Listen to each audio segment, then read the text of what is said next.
Welcome back to the Dimer Sports Betting Podcast. Ladies and gentlemen, we are excited to be here the day before Halloween when we're recording this. Maybe we can have a spooky little episode today. Dave, how are you? I feel like I should have maybe prepped some Halloween sound effects, at least maybe queued up the Michael Myers Halloween theme song or something, but we'll try to mix it in a little bit. I have a couple Halloween-ish themed things to get to. But yeah, looking forward to it. It's actually on a Friday. I think my wife and I will probably just hang out, divvy out the candy, and then, watch some Friday night college football maybe.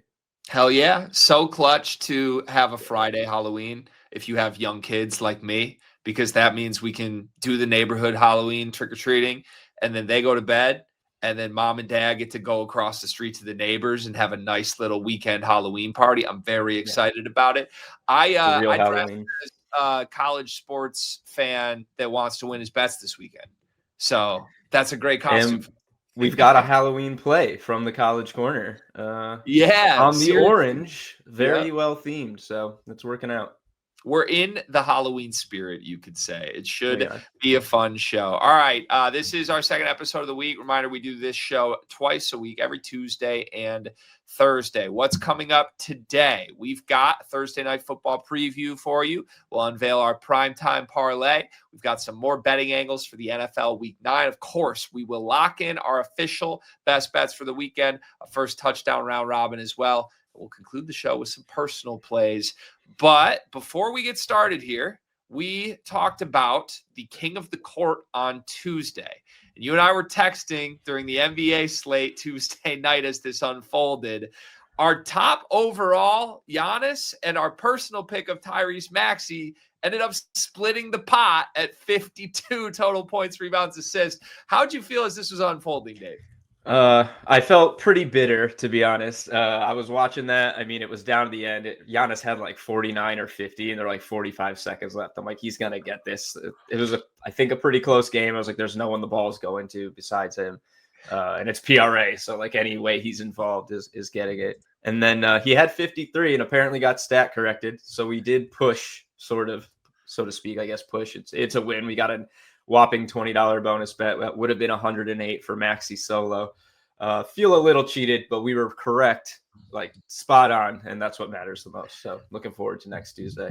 The read was right, and it was a half right result. We were one little rebound, assist, something away. But either way, still felt good. We were on the right track. Reminder, we'll start to do this week to week going forward. For Tuesdays, we'll address the King of the Court approach that night. Stay tuned next week when we get back to it. For now, let's turn our attention to Thursday night football. Let's take a look at what the model likes here for the Baltimore Ravens and the Miami Dolphins. Ravens 8-point favorites here, and our totals at 51.5. What is the model like? Yeah, I'll pull this whole thing up as we usually do so we can take a peek.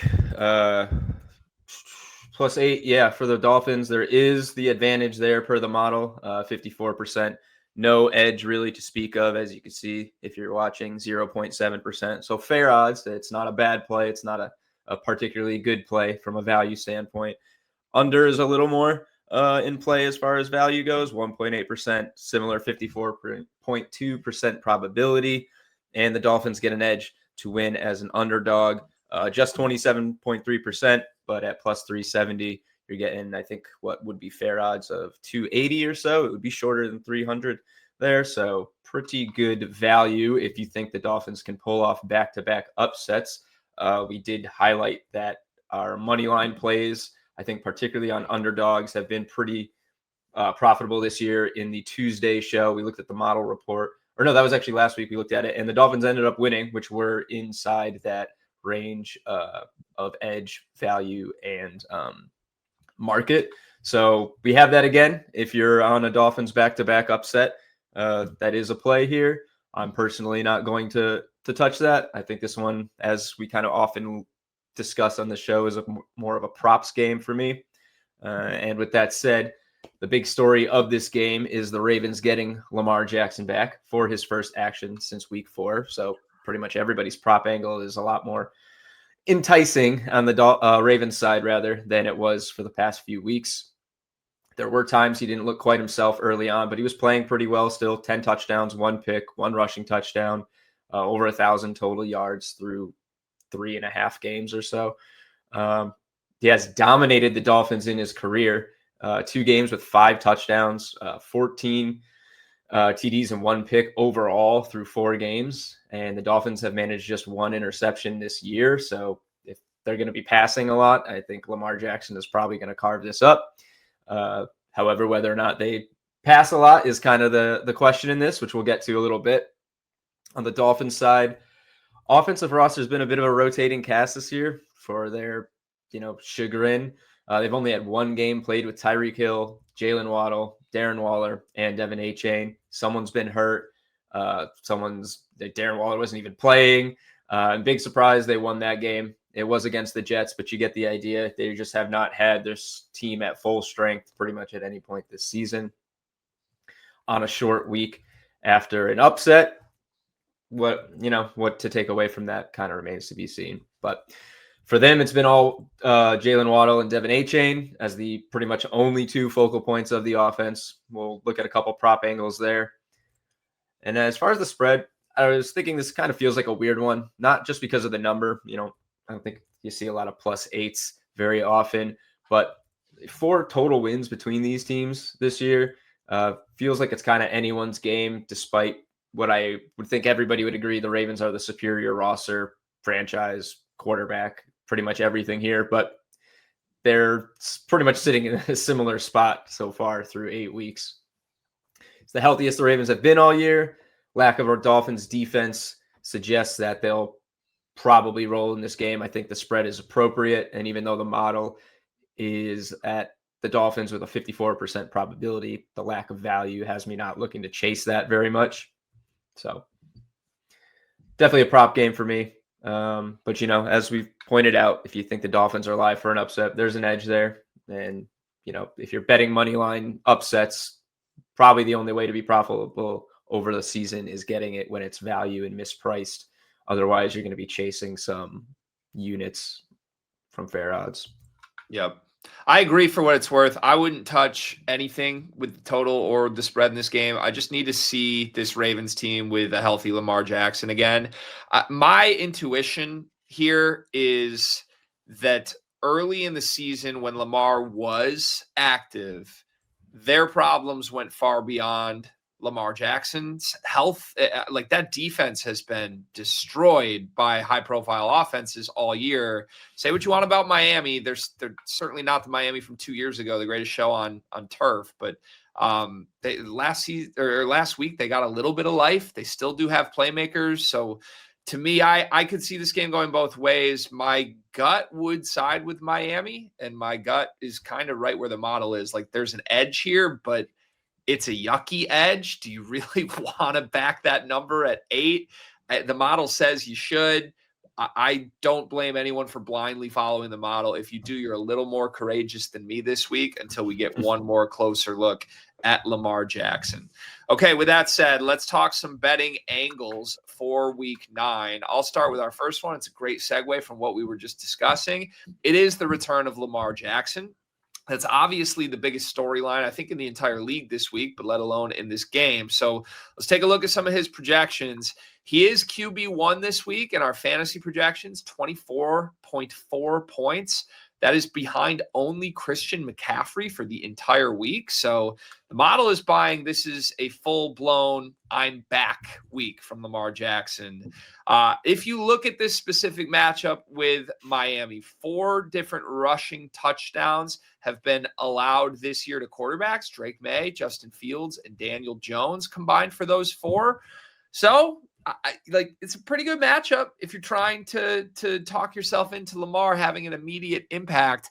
You would also look at the schedule here and see that there's a little bit of a mini bye coming up. There's a world where Baltimore just turns to Derrick Henry, brings back Lamar kind of slow. Like, let's not put too much on his plate. Also, obviously, with the Ravens as 8-point favorites, if you buy this team is back and there's an emotional edge there, there's a world they get up big early in this game and just want to survive it healthy with the quarterback. But If you like Lamar Jackson, you buy that it is going to be a huge individual week for him. He is plus money for 40 or more rushing yards this week. Our model supports that play. I think that's probably the I don't want to say lowest risk, but maybe the most valuable number to get around Lamar Jackson. Plus money, 40 rushing yards.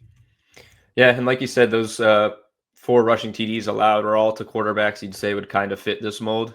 Drake May, Justin Fields, Daniel Jones, the significant rushing volume, not afraid to run when it's their time.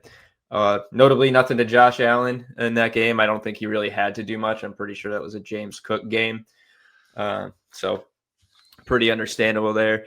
I probably wouldn't touch Lamar for a touchdown in this. I do kind of think with the, they're going to have basically 10 days off until their next game. You're getting Lamar just back.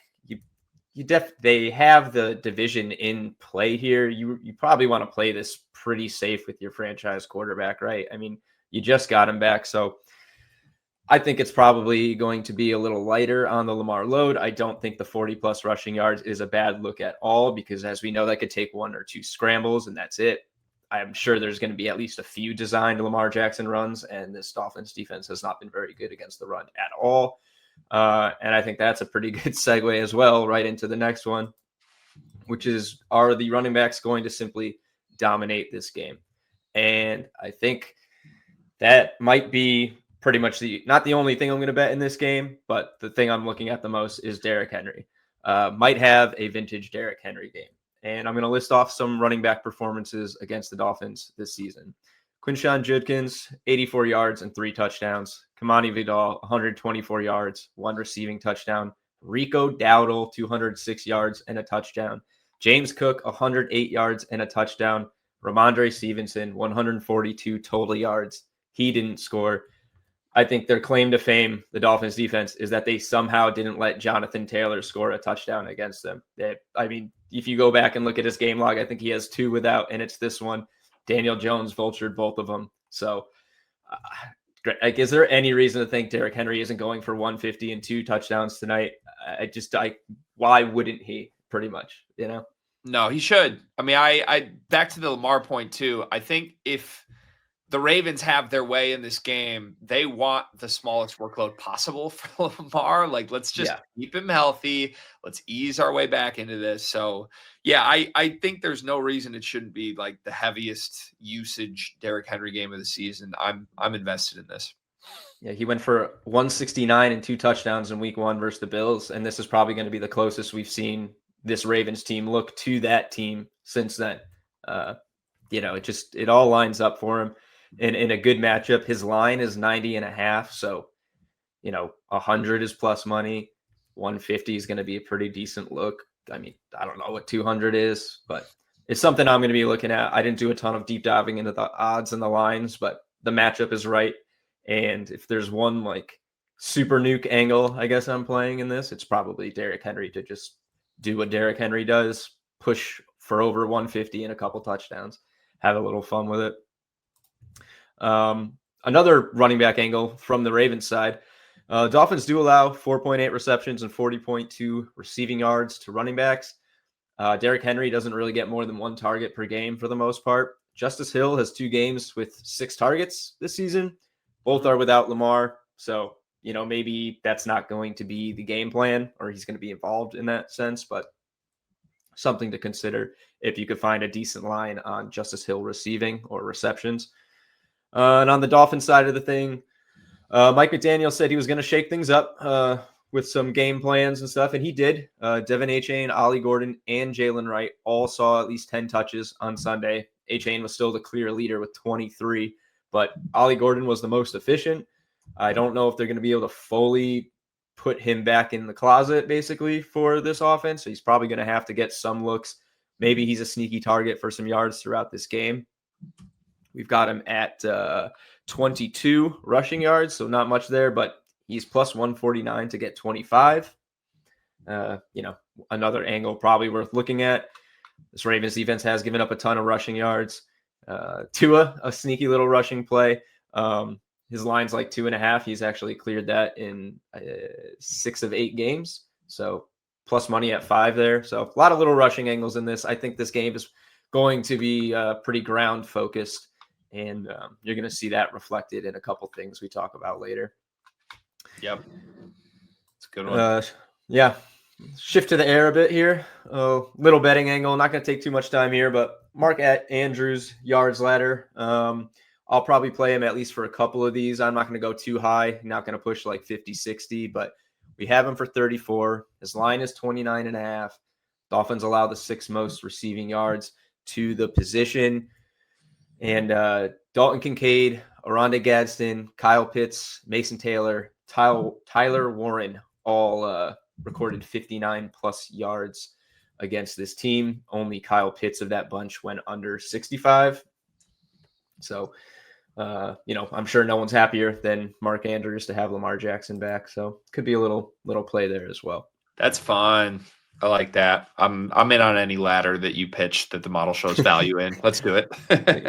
Thank you. All right. And before we dive into the parlay, of course, it's Thursday night football, so we got to look at the touchdown jackpot. I don't have like a crazy angle for this one. The Dolphins aren't, like I said, they're giving up 6 most yards to tight ends, only 0.4 touchdowns per game. I don't know if that's like enough for you to tackle on a Mark Andrews first or last touchdown to cash the jackpot.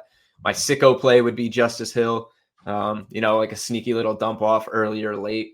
And that's pretty much it. If you're looking for something more conservative, I mean, Derrick Henry and Devin Achane are both over 50% to score. They're our most likely first touchdown scorers. You probably can't totally go wrong with them.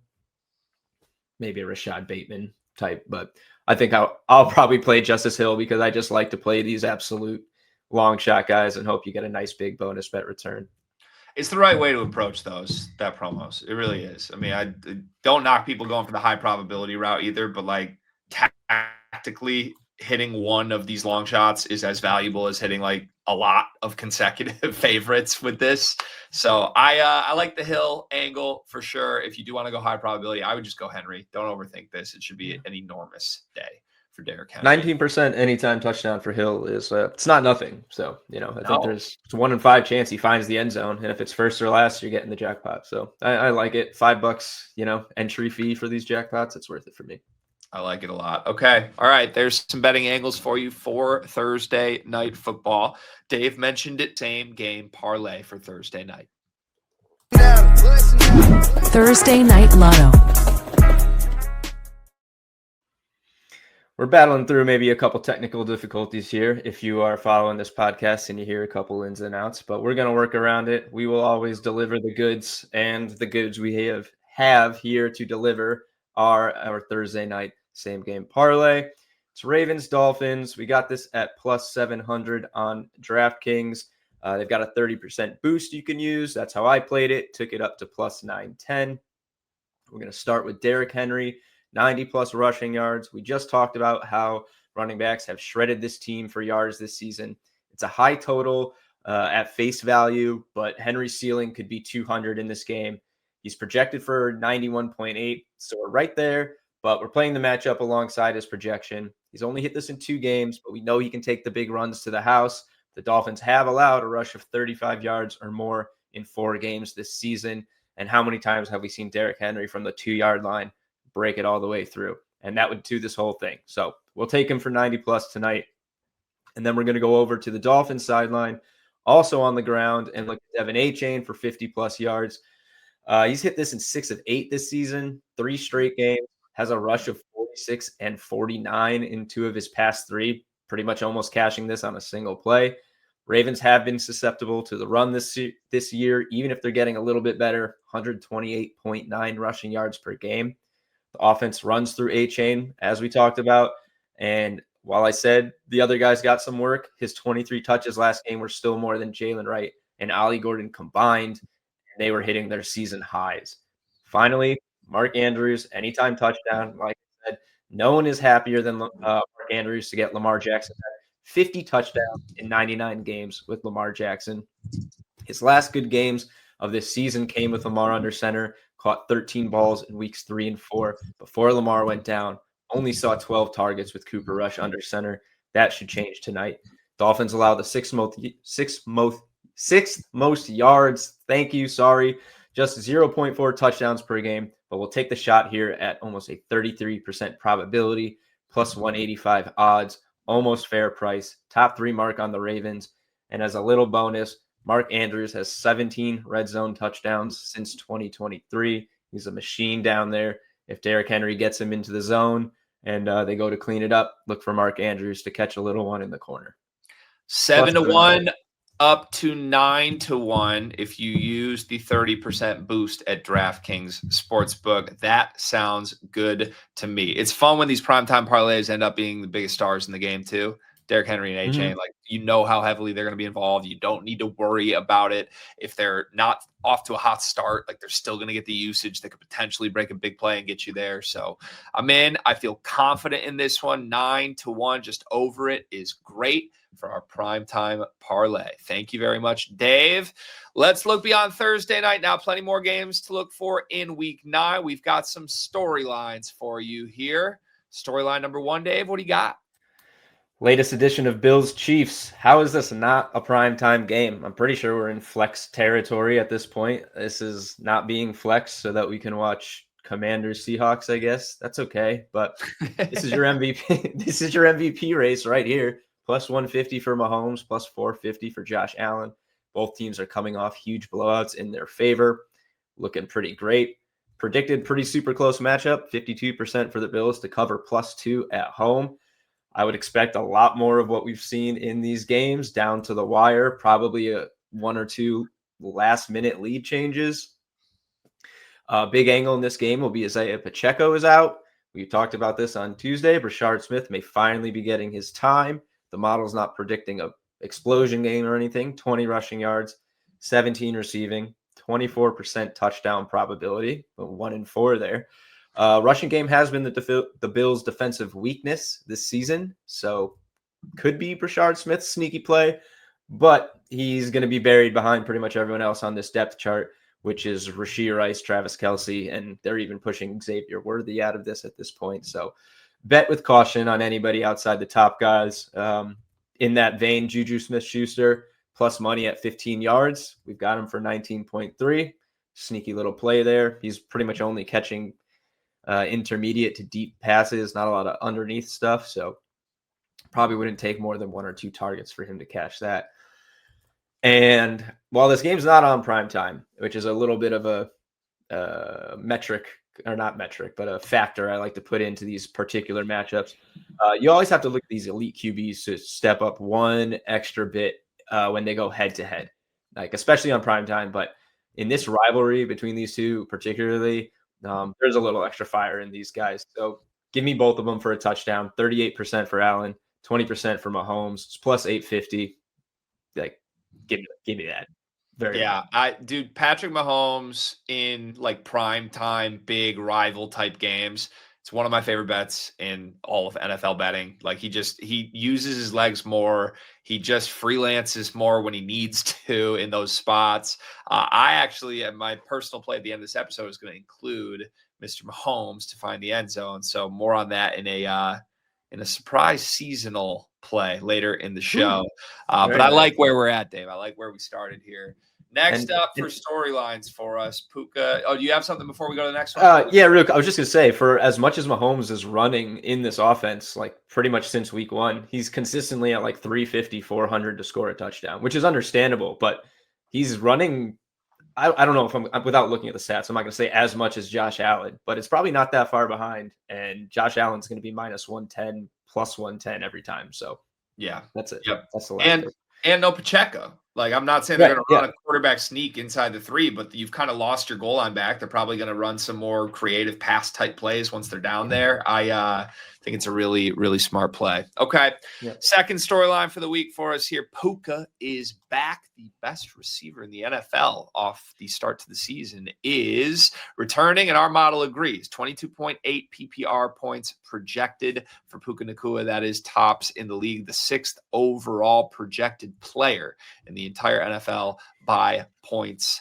per, what was that, PPR points per Points per reception. There you go. I was like possession in my head. Like that'd be PPP, not PPR. Jesus. Okay. Anyways, Puka, 97.2 yards on 7.8 receptions is the projection. 45% chance of finding the end zone, according to our model. Now, the one caveat here, he's about to play a Saints defense that has not allowed a 100-yard receiver yet. The line for Puka is at 91.5 on DraftKings. You like this play. You're saying open season on over there? Yeah, I mean, we've got him almost 100. You don't even see that very often in our model. I think you're going to get a more conservative projection than you're going to get an excessive one, especially when you're pushing 100 yards. But he's over 6 yards over his line in that projection. Doesn't hurt that Devontae Adams is perfectly healthy and been drawing a ton of targets. It's going to draw a ton of attention from the defense as well. Saints, while they haven't let up a 100-yard receiver, they're not, shutting it down in the passing game. They're just largely keeping the top guy from absolutely going off. But you kind of think they're going to feed Puka a little bit here when they come back. They may not have to. That's one thing to consider. They might just roll over this game. But there's just, I don't know, not going to see a ton of competition from the Saints in this game. So if you want to just kind of get a get-right game for Puka or, just kind of get his feet back under him, seems like the type of game you want to do that. You don't have to attack very deep. He's a target machine, 10, 12, 15 targets in some of these games. And volume is the path to hitting a big over like this. Yeah. 100%. Yeah, I don't think I'm expecting LA to try and ease him back. I don't think that's what you do when you have the best receiver in the league and a win now window with Matt Stafford, who has consistently made his primary target the best receiver in the league for his entire career. I think that's good value. The discrepancy between our projection and where his line is at on DraftKings right now, about 6-yard difference. That's worth a look for me. All right, you're calling this your trick of the week here in spirit of Halloween here. What do we got? Yeah, to get a little something in. And honestly, you could probably make the same argument for the other side of this Rams game of the Saints. But I'm going to say the Vikings are the trick of the week this week. And personally, we'll just be avoiding them at pretty much all costs. Carson Wentz is done for the season. J.J. McCarthy likely to start. He started 2 games this season. Justin Jefferson recorded 3 catches for 81 versus the Falcons. And aside from that, no other player topped 44 yards receiving in either game, not even Jefferson in the previous one. He was tied with Aaron Jones for 44 receiving yards in week 1, the last time we saw Aaron Jones besides last week. No Jordan Addison in those games, so they will have a true wide receiver 2 alongside Jefferson for McCarthy to target. But I think this could be a long afternoon for Minnesota. We project Jefferson for 76, so not even up to the mark that he hit with McCarthy. Addison for 50, but perhaps most notably, no one over a 35% probability to score for the Vikings, not on the ground, not in the air. Lions are almost 2 touchdown favorites, I think, 13.5. Just that's a avoid at all costs game. Maybe you'll get some garbage time stuff from Justin Jefferson. Hey, if he starts really slow, see what you can get him for yards later on in the second half. But it's kind of spells disaster on this end, and maybe for the pretty much the rest of the season for the Vikings, if we're being honest. Mm-hmm. I think that's fair. I think we've been duped by Minnesota enough this year. That's how I feel right now. And for the sake of my own personal emotional festivities this weekend, I hope the Lions are onto something here and can capitalize on the trick of the week. Thank you very much, Dave. Okay, we turn from the trick of the week to our week 9 best bets. Weekend best bets. I believe we got some touchdown value as well, which we didn't have last week. Hopefully we can turn a corner with these. What are we starting with? Yep. I will also say the touchdown value I'm going to reserve for the end for a specific reason after we look at these game lines, and you guys will see why. But both these bets, I'll pull up the first one, Commanders +3 versus the Seahawks. Both of these bets we talked about on Tuesday, so probably not a whole a lot more to dig into from a game betting perspective. 58.2% probability for the Commanders, 5.9% edge. Here, I'll pull this up here, minus 110.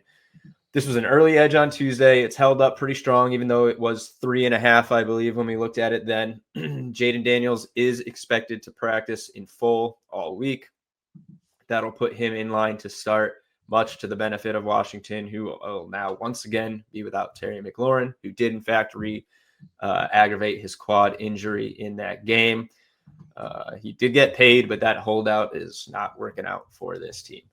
He'll return, just Jaden Daniels, to face the league's best rushing defense, allowing just 75.7 yards per game and only 2 touchdowns. So even with Daniels back there, this basically puts me out on any rushing angles for the backfield. I will touch on this a little bit with my play of the week. Jaden Daniels maybe is a play here, as the scramble is more likely to get loose than a designed rush attack against a strong front. I'll check his projections in a minute. And while you and I, Greg, are both high on Bill Krosky-Merritt, it just kind of hasn't really materialized in the way that we'd like to see, especially against a tough rushing defense. Jaden Daniels, 42.9 rushing yards. So 40 plus could be a play there. But again, this is against a very, very good rushing defense. Another reason I think rushing angles are really not the play here are that if you're on the Commanders +3, if you're playing this alongside us, anticipating the Commanders having to keep pace with the Seahawks, it's going to be a passing game. And the Seahawks, probably because they often have teams in a hole, are seeing almost 40 passing attempts per game. That's the most in the NFL. So receiving props is probably the way to go in this one. Zach Ertz becomes our second leading receiver outside of Deebo Samuel. Zach Ertz is at 38. He's plus 125 for 40 plus. Maybe a sneaky little play there. Possible ladder opportunities if the Commanders can spread the ball around a little bit better than they have the past couple weeks. And if you absolutely don't like the Commanders in this game, our model's got some pretty good value for props on the Seahawks, including JSN to score a touchdown, Cooper Kupp, AJ Barner, all got an edge for a score. So the model's got value in this game, no matter what angle you want. I'm going to stick with it here and think the Commanders are going to win this, or not win this, but cover this spread. It's not, basically a must-win game for them, or else they're losing 3 in a row and in free fall as we've previously discussed, a very difficult NFC wildcard race. Yeah. Spot-wise, it's like an absolute must-have game. And it's crazy to say that this early in week 9, but given how the season has gone, the quarterback injuries at Washington, I would think they know this. I really do. Mm-hmm. There's just a sense of urgency with them that Seattle does not have coming into this game. So it's a spot bet as much as it is a model favorite play this week. That's usually a good thing from my perspective. I feel like the team that has most often found its way into our best bets week to week, one way or another, is your team, the Dallas Cowboys, who I see next up on the list here. Win by a field goal is the task at hand, -2.5 against the Cardinals. They're going to do it. Yeah, well, they do keep finding themselves in here. I promise it's not my personal bias, as the numbers are the numbers, and you can see them in front of us. If I were burying a bunch of 60% probability spreads to feature the Cowboys, I was a true sicko. But I am not. It's simply what the model has, and it's worked out for the most part. Not last week, so we and the Cowboys are looking for a bounce back. Kyler Murray is expected to be back in this game. He's in our projections at 241 passing yards, 36 rushing yards. Would be a season high in passing for him. Not surprising against this defense. About his average for rushing. Not a lot of prop lines out there right now, given Kyler Murray's status is technically up in the air. You could find Marvin Harrison and Trey McBride, but outside of that, you pretty much got to wait and see. I'm going to side with this one as far as the line's concerned. We've talked about the Cardinals defense not really showing up against better offenses. Cowboys haven't had back-to-back bad games anyway. They played much better at home.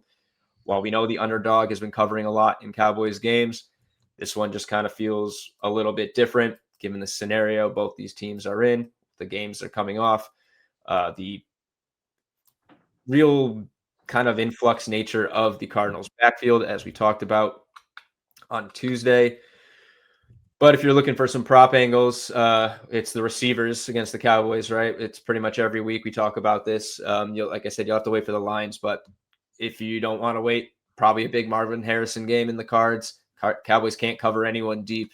He hasn't really had that, welcome to the NFL game this year. But this is as good a spot as any, unless you're playing the Bengals. Trey McBride missed out on tight end day. He tweeted about it. He's probably pretty hungry, so I wouldn't be overlooking him. Yards are probably going to be a little pricey, so maybe play something early or look at his touchdown probability. And if you're looking for the secondary targets, in the receiving game, Michael Wilson is our top projected receiver for the Cardinals there. 26 receiving yards, 23% TD probability. Same yards as Zay Jones, but about 4 or 5% higher for a touchdown. Take that for what you will. But yeah, as far as the game line, I'll take the Cowboys in this one. But prop wise, it's all Cardinals for me. Yeah, that's the same with me. I think the Cowboys win the game. I mean, it's kind of going against the trend we've talked all year about take the underdog and take the over, but that came to a screeching halt last week after the underdog didn't cover in a Cowboys game. So I don't feel like I need to keep betting it anymore. I do want to keep betting the overs because everybody scores in every Cowboys game ever. That's how this works.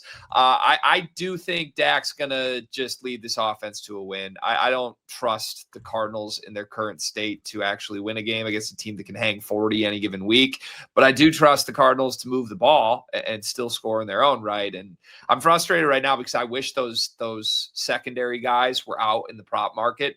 I just want to finalize those and get them on the show, quite frankly, from a selfish perspective. I wish I could make my personal plays something Cardinals related this week, but it's probably going to be those receivers you just mentioned, the Michael Wilsons of the world, maybe even like a Greg Dortch, something way down the list here from the secondary targets. Yeah, the fantasy crazies out there know all about Greg Dortch, and this would be the game for him to resurface on prime time. Yeah. All right, let's shift to the TD prop here, and you'll see why I saved it for last, because it's a little bit of a ladder. Josh Jacobs touchdown ladder. We have an edge on him to score not 1, not 2, but 3 touchdowns. 62.2% probability for 1. 25.4% for 2, 7.5% for 3. All of them get an edge, all at high value, noted by the flame signal. He's a tutty threat, meaning he's over 50% probability to score. That's why you see both signals on his anytime touchdown prop. Limited in practice on Wednesday with the calf, but wasn't out of practice, just limited. We'll keep an eye on this. Probably no rush to bet this. I don't think you'll see his touchdown odds move very much. So if you're concerned about the health, you could probably wait. 9 touchdowns this year for Josh Jacobs, scored in 4 straight, 3 of those with 2 touchdowns. Panthers just allowed a career day to James Cook with 216 yards and 2 scores. 3 rushing scores to the Patriots, 2 to Daniel Jones.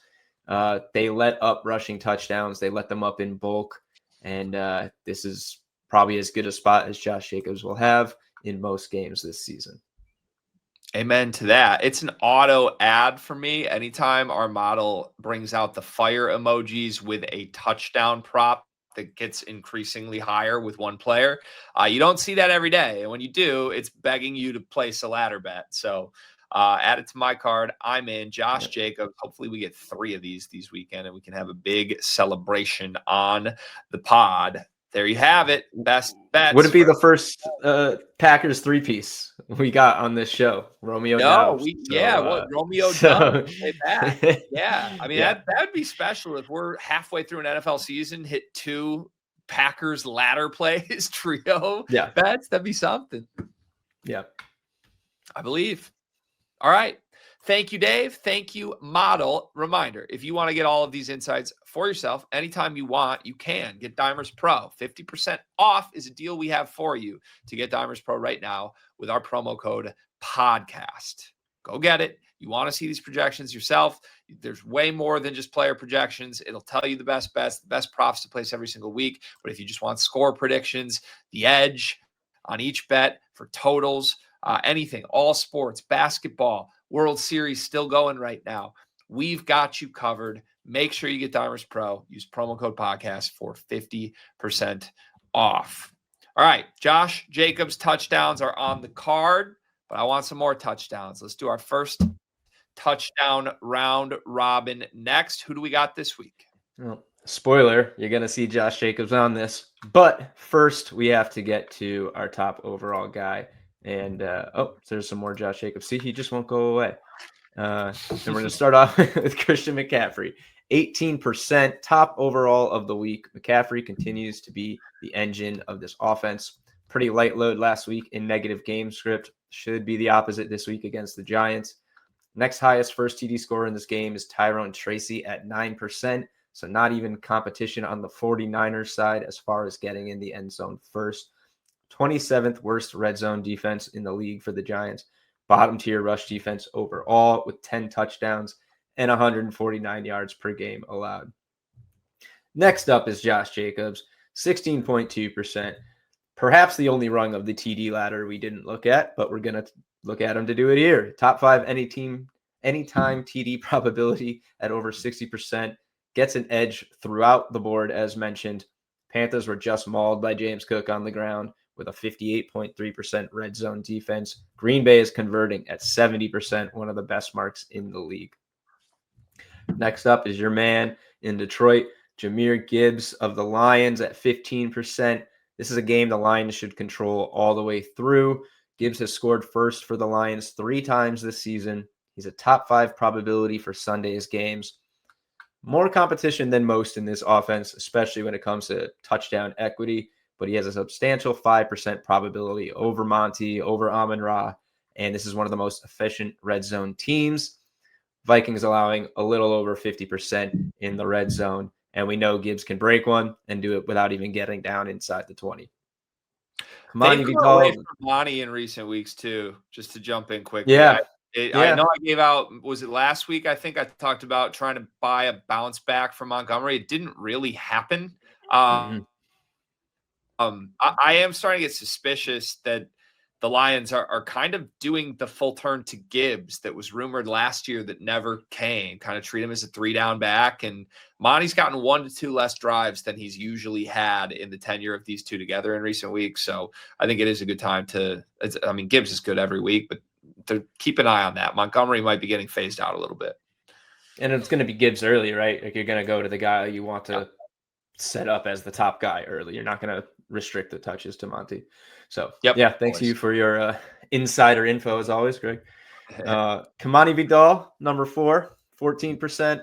Vidal has 2 monster games since taking over in Hampton's absence, tallying over 115 and a TD in both of those.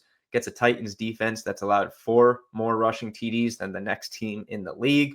They allow a red zone score 60% of the time. Decent overall passing defense, so Vidal should get his work early as the Chargers look to establish on the ground. And finally, welcome back, Puka Nacua. Welcome into the first touchdown round robin. Against the Saints, should pose little threat to score first here. Puka's relatively close to Kyren Williams and Devontae Adams with his first touchdown probability in this game, but we're going to side with him as he's got the better odds than Williams and the higher target equity than Devontae Adams. Absolute target magnet, that shouldn't change. Saints 14 passing touchdowns allowed this season is a bottom 5 mark. There's your 5. It's not the hottest anytime TD parlay with the odds, as Gibbs and McCaffrey are minus 200 or so, but all 5 together is still plus 1087 on DraftKings for an anytime TD parlay. So certainly not bad for a lotto. And all 5 are over a 45% to score. Everyone but Puka over 50%. So there's a lot of model support in this for at least these 5 guys to find the end zone. Hopefully we can get a couple first and cash a little round robin. But the anytime TD parlay is backed by 5 guys over 45%. Boom. I love it. Some different names than we've typically had with the first touchdown round robin, but a good time to swoop in on a few of them. We're all over Josh Jacobs this week. Say less, Dave. Say less, Dimers model. Let's do it. Okay, there you have it. There is the first touchdown parlay. Excuse me. I think I'm getting ahead of myself to our personal play, Dave. I just started word vomiting about what I'm about to unveil. Let's do what we like in week 9. You can go first. What are you going with? All right. So my little Halloween themed thing here, which I could not cram into this banner, so you're gonna have to get it audibly. But it is Puka Nacua, scary at 44.6% to score. Jack-o'-lantern Smith and Jigba at 52.9%, and no pun here, but Ashton Janty, because he stands in the Michael Myers stance, 52.5%. That is a plus 617 touchdown parlay on DraftKings, supported by my puns and the Dimers model. I'll be playing that one. And I got to keep the ladder theme going because I've had success on back-to-back weeks. So I've got a secondary play here. Jeremy McNichols of the Commanders for a receiving ladder against the sorry, I got to pull up my notes here because it's all of my against the Seahawks. Allowing 9 targets per game to running backs. He's plus money at 3 receptions and 20 yards. He's topped both of those in his past 2 of his past 3 games. Bill hasn't done enough to pull away from a committee here. McNichols is going to get some looks, especially in a favorable defensive spot. I like him for a couple rungs up the ladder. Probably not first quarter here for me, but throughout the game, plenty of plus money value on that. If you want a bonus, Colston Loveland if Cole Kmet is out versus that Bengals tight end defense. And I'm going back to the well with Tucker Kraft in the first quarter against the Panthers. But Jeremy McNichols is my ladder of the week. Boom. Okay. How could you not turn back to Tucker Kraft, by the way, after the way last week ended? That's, I feel like, a necessary adjustment here. But, okay, I love about to try and follow in your footsteps here with my own rendition of a Halloween anytime touchdown parlay. Spoiler, disclaimer, maybe that's the right word. This is not something I would ever advise people spend serious money on. Throw $5 on this and let's have some fun. This is a 126-1 Halloween anytime touchdown parlay in honor of 2 of the greatest scary movie murderers of all time, Michael Myers and Patrick Bateman. We start with Michael Pittman and Jacoby Myers, both anytime touchdowns this week. Now, these are actually 2 matchups that I adore. Michael Pittman going up against the worst pass defense in the NFL. Pittman, who has scored a touchdown in 6 of 8 games for the Colts this season. He's really become their top receiving target without question as far as receiving room goes. 34% chance, according to our model, for him to find the end zone. So none of these players are going to be in the 50s like Dave's just were. But that's also how you get some crazy odds like 126-1. For Jacoby Myers, also facing a bad pass defense. The Jags are 27th against the pass this year. Jacoby Myers does not have a touchdown on the season, but he's been heavily involved. What better week to do it than for a Michael Myers touchdown parlay this week against a really bad pass defense?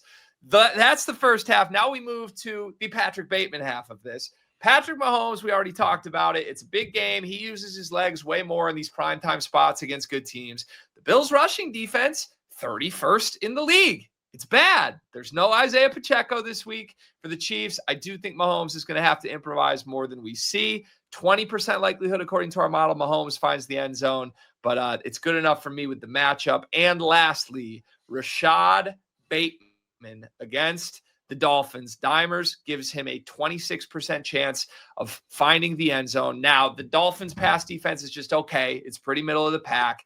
But the big reason for this, Lamar Jackson is back, as we talked about earlier in the show. When Lamar has been under center for a full game, Rashad Bateman this season averages 3 catches on 5 targets. His 1 receiving touchdown came from Lamar Jackson. Outside of games with Lamar, only 2 targets per game, 1 catch per game with him. He is nearly 3 times more involved when Lamar Jackson is under center. His quarterback is back. It's not crazy to think Bateman will find the end zone as a result. Michael Pittman, Jacoby Myers, Patrick Mahomes, Rashad Bateman, Michael Myers, Patrick Bateman, 126-1. This is a psycho parlay, and I mean that with the pun intended, and I love it, Greg. I am all in on this. This is the kind of fun stuff I live for.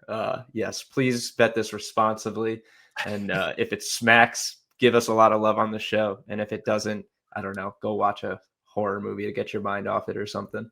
If it smacks, we're buying king size candy bars to give out next year. Oh, yeah. That's what we're doing.